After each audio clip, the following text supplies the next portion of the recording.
थांबा थांबा लक्ष्मण भाऊजी, रथ थांबा. मला इथेच उतरायचंय, मला विहार करायचंय.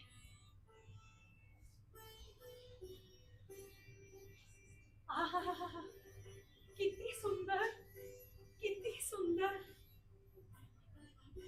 या बघा वेली कशा फुलांनी भरल्यात, उंच उंच वृक्षांना बिलगून मोहरल्यात.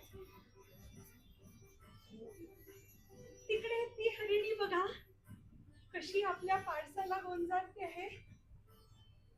आणि इकडे ससे दुडू दुडू धावतायत. पाठ शिवणीचा खेळ रंगात आलाय जणू.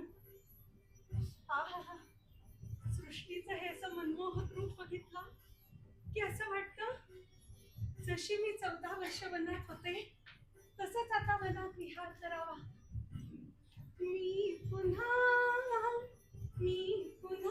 वनांतरी फिरेन हरिणी वाणी, हरिणी वाणी. आणि खरंच माझे हेच डोहाळे ओळखून माझ्या प्रभूंनी मला वनविहाराला पाठवले आहे. खरंच किती किती भाग्यवान आहे मी. माझ्यावर प्रेम करणारे, माझ्या मनातलं ओळखणारे पती मला मिळाले. खरंच खूप खूप भाग्यवान आहे मी. पण भाऊजी, तुम्ही असे उदास का झालात? काय झालं, काय झालं भाऊजी? काय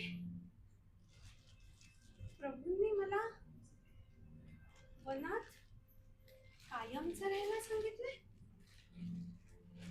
याचा अर्थ काय भाऊजी? काय प्रभूंनी माझा त्याग केलाय? त्याग? अहो पण का? काय चुकलं माझं म्हणून मला ही कठोर शिक्षा? काय म्हणता, एका सामान्य परिटानं माझ्या चारित्र्यावर संशय घेतला आणि म्हणून माझ्या प्रभूंनी माझा त्याग केला. अहो, लंकेवरून सुटून आल्यावर अगदी परीक्षा देऊन मी माझ्या पातिव्रत्याची साक्ष दिली होती. आणि तरीही जनतेनं माझ्यावर असे आरोप करावे? नाही नाही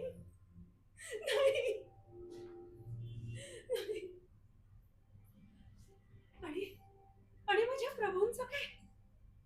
अहो, रावणाने माझे हरण केल्यावर माझ्या विरहाने सीते सीते असा आक्रोश करत वृक्षलतांना कवटाळून सामान्य माणसासारखे रडणारे माझे प्रभू, त्यांनी माझा त्याग केलाय. त्याग? अहो अहो अहो, मी अशी ही 2 जीवांची ह्या एवढ्या वनात मी एकटी, मी कुठे जाऊ, मी काय करू, मी काय करू? नाही नाही, मला आता जगायचं नाही, मला जगायचं नाही. नाही, हे जीवन मला असं सहन होणार नाही. मला जगायचं नाही. हे उपेक्षित जीवन मला जगायचं नाही. मला जगायचं नाही. हे धरणी माते, हे धरणी माते, मला तुझ्या उदरात स्थान दे.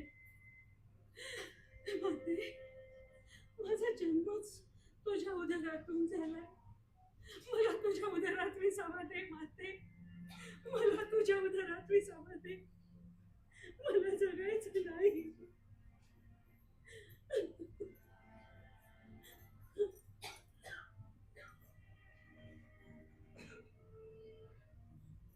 नाही नाही, मला मरायचं नाही, मला मरायचं नाही, मला जगायचंय. कारण माझ्या आणि प्रभू श्री रामचंद्रांच्या प्रेमाचं प्रतीक या रघुकुलाचा वंश माझ्या उदरात वाढतोय. या जीवाला जगण्याचा अधिकार आहे, जन्म घेण्याचा अधिकार आहे. आणि म्हणून मला जगायलाच हवं, मला जगायलाच हवं. खरंच प्रभू रामचंद्रांनी कायम जनतेच्या हिताचा, त्यांच्या कल्याणाचा विचार केला.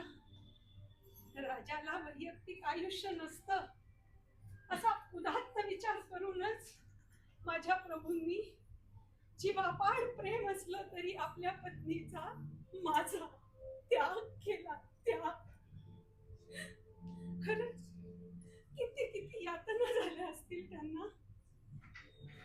पण वाईट एवढंच वाटतंय की हे सगळं एकदा मला विश्वासात घेऊन सांगावंसं वाटलं नाही त्यांना. एकदा सांगावंसं वाटलं नाही. का का वागलात माझ्याशी असे? सत्यवचनी, एकवचनी, प्रजाहित दक्ष, पत्नीवर प्रेम करणारे माझे प्रभू, तुमचा मला कायम अभिमान वाटत आला. अहो, मी तुमची सहधर्मचारिणी ना. मग का एकट्यानं सहन केलं हे सगळं?